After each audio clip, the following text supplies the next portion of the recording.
আওয়ামী লীগের শেখ হাসিনাকে মা ডেকে যিনি ভিপি হয়েছেন, যিনি নেতা হয়েছেন, সেই নুরু সত্যিকার অর্থেই আপনার আমাদের দুর্ভাগ্যের আরেক নাম নুরুল হক।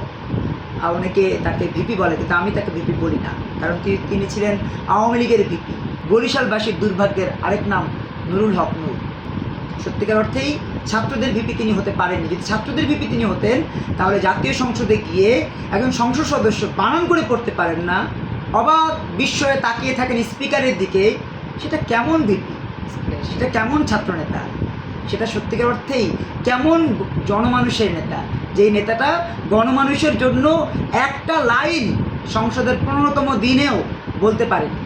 তার দাবি জুলাই, তার দাবি তার দলীয় চিন্তাভাবনা, তার দাবি বাংলাদেশের মানুষের জন্য না রেখে শুধুমাত্র সংসদকে কেন্দ্র করে এমপি, মন্ত্রী এবং তাদের সুবিধার্থে, তার দাবি কিন্তু বাংলাদেশের গণমানুষের জন্য না। সেই নুরু সত্যিকার অর্থে কি নেতা হয়ে উঠতে পেরেছেন? পারেননি। কারণ একটাই, সেটা হচ্ছে তার পুরো বিষয়টিতে ছিল আওয়ামী লীগের মদত। আওয়ামী লীগের মা শেখ হাসিনা তারও মা। আওয়ামী লীগের শেখ হাসিনাকে মা ডেকে যিনি ভিপি হয়েছেন, যিনি নেতা হয়েছেন, সেই নুরু সত্যিকার অর্থেই আপনার আমাদের দুর্ভাগ্যের আরেক নাম।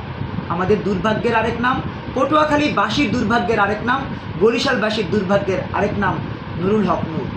তাদেরকে চিনে রাখা যেমন জরুরি, ঠিক তেমনি মনে রাখা জরুরি, নুরু কিন্তু ইংরেজি সাহিত্যে অনার্স এবং মাস্টার্স ঢাকা ইউনিভার্সিটি, তারপরেও বাংলা শুদ্ধ করে উচ্চারণ করতে পারেন না।